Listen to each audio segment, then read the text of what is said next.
to maintenance. Today I'm going to show you how to replace a vanity faucet that's leaking. This one's leaking from the handle. I've actually already replaced the cartridge a couple times in attempts to fix it, but it was pretty much a lemon right out of a box. It actually leaks when the hot side's turned on, leaking from the cold side up over here. I'm just going to be replacing that. Kind of the reason I put off replacing it is because it has a multi-spec countertop here. So what I wanted to show you today was how to replace a faucet when you have a multi-spec countertop and you don't want to damage the finish. This one's a little bit damaged in the bowl already, but not too bad. It's livable. Anyway, I'm going to spin off the pop-up here and put that there for later use to put it back. What we want to do is loosen it down underneath, and we also want to turn off the water and make sure everything is going to cooperate with us, which is a theory that we are about to test. Okay. Down below. This has also been leaking a little bit down there, so not good. Definitely trying to get it fixed. First thing we want to do is turn off the water, make sure it actually turns off. Turn it all the way. And it stops.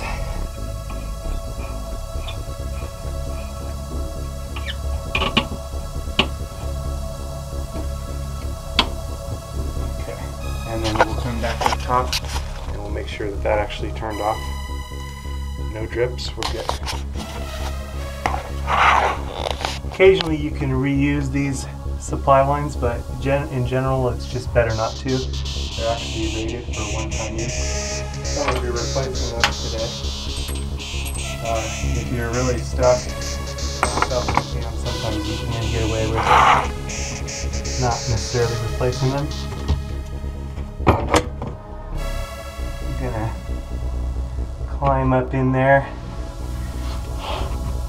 What I have here is a basin wrench. Basin wrench is really handy. It's got one direction for tightening, the other direction for loosening, so you can flip it over. It gives you a little bit more reach. I'm also going to set my rag down below to catch the water. You can also use a bucket if you want to. I find a rag usually does the trick, as long as everything turned off okay. Here it goes. Sometimes the basin wrench needs a little assist with the finger to hold it up top. Sometimes you can get it just right to grab the nut there.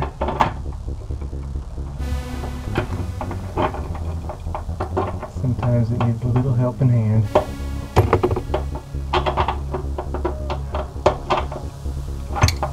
And some of these faucets will go easy and some of them not so easy.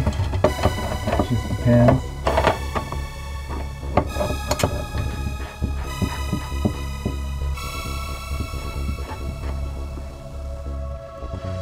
This one, I don't know, the supply lines look relatively new.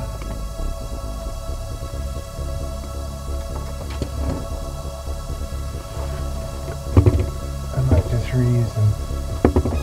Usually I'd replace them, but again, this one's not too old.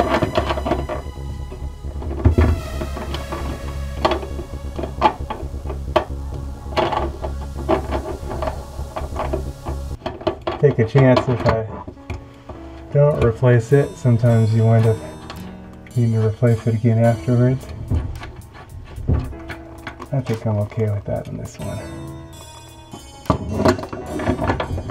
Okay, now we need to get to the top holding nut. And I want to loosen it on the bottom first before I move it up top.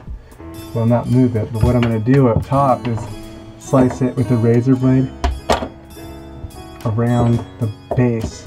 But I want to loosen it first so my blade has a better chance of getting under there.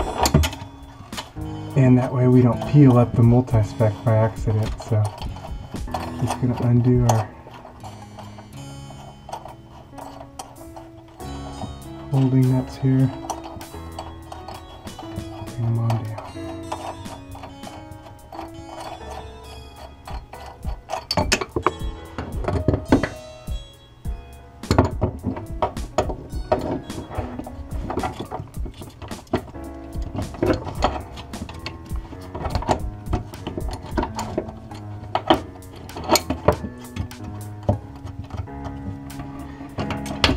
This one's probably going to be a little easier than a lot of them you'll find out there, just because everything's quite a bit newer.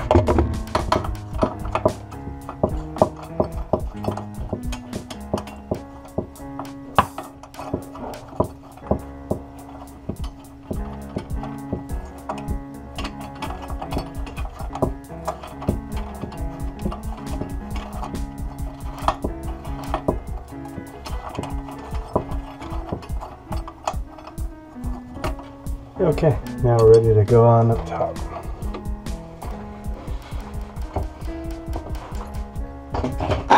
Now we're going to carefully slice around the base of this faucet with a razor blade or a sharp knife. You really want something nice and sharp to be able to get under there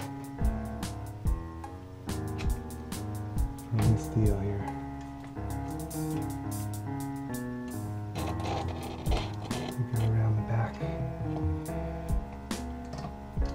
Again, we don't want to leave anything to peel from this. There we go. And we're free. Alright. Looks like not very much putty was used last time. I'm going to be using silicone today.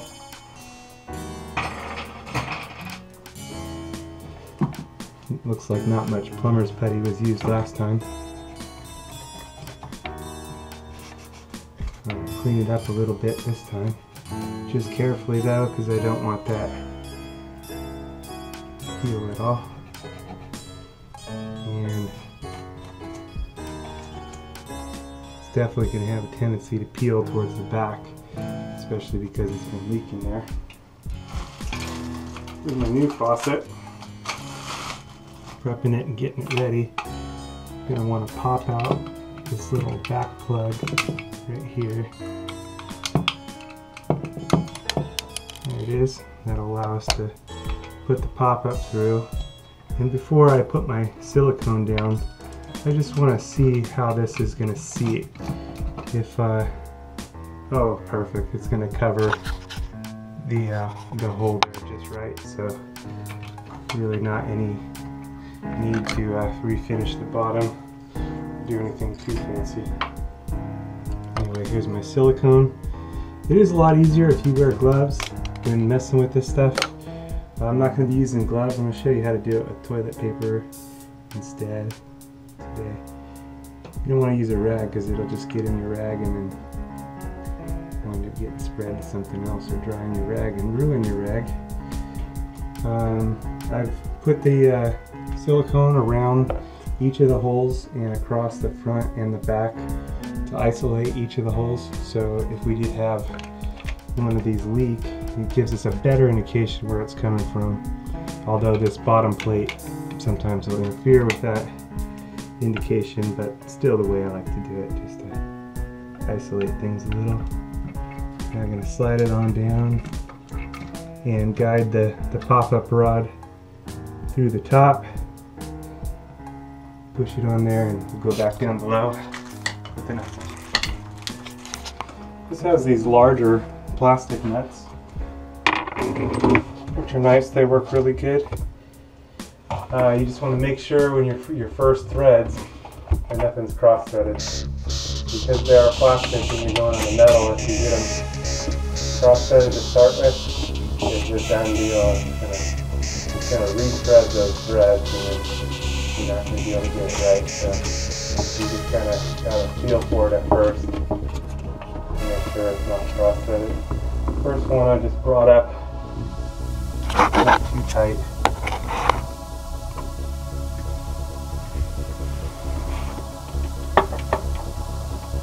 Second one, same thing, just feeling for it to make sure it's not cross-threaded.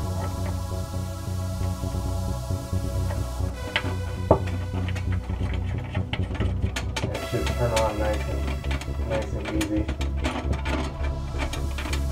If it's really hard to turn, you know you've got it cross-threaded.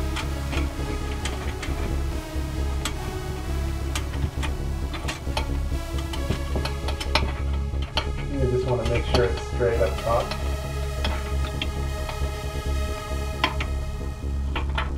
And then we'll cinch these down.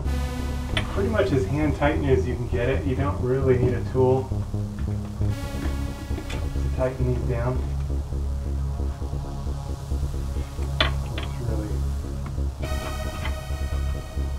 hand tighten it. Good. Up top, just making sure that's nice, positioned where you want it.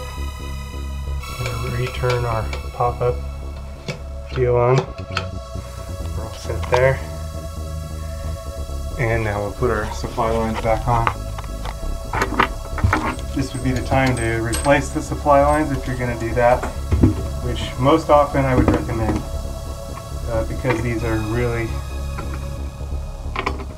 fairly new, less than a year old. I'm going to reuse old ones and I'll just leak test it real good, which you always want to leak test real good once you're done installing something like this anyway. Leak testing is a good idea. It's better to catch the problems before they catch you, you know what I mean?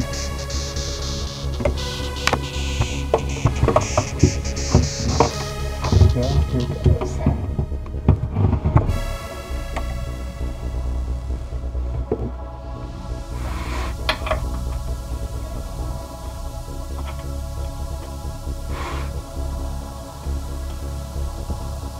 Again, just going to twist these on, feeling for it to make sure we're not cross-threaded. Get them both started by hand.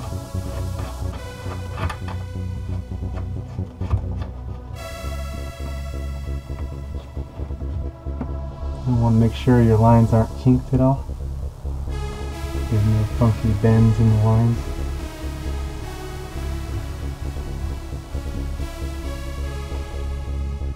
Sounds good. Now we're ready for the basing wrench.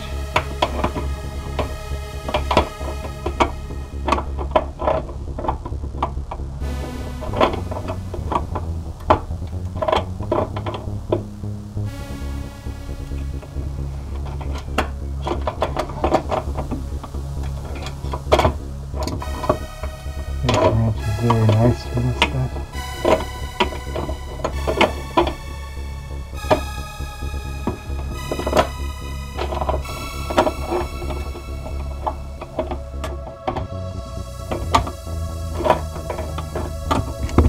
And you just want to go a quarter turn past tight.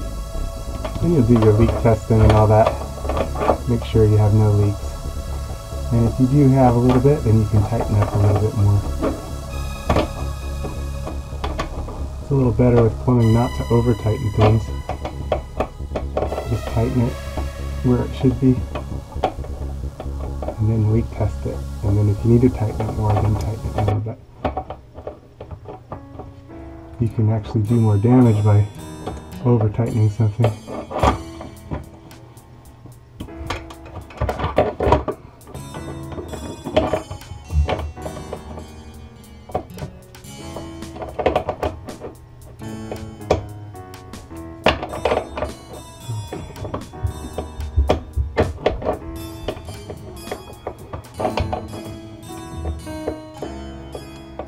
Sometimes getting these to grab can be a little tricky. That's job security for you.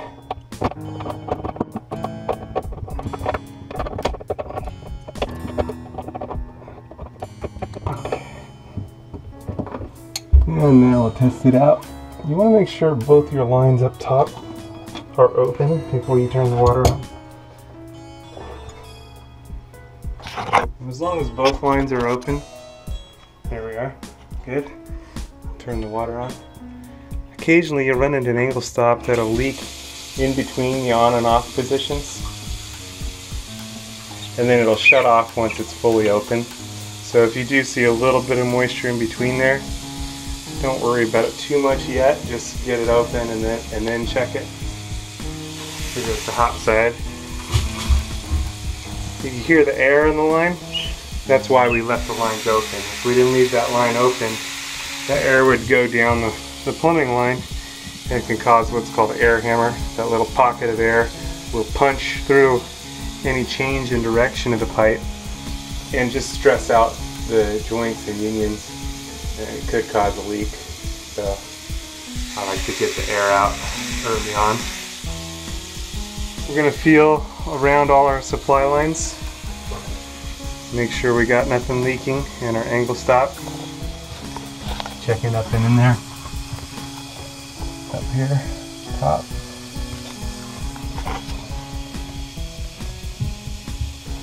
Up top, and we're nice and dry there.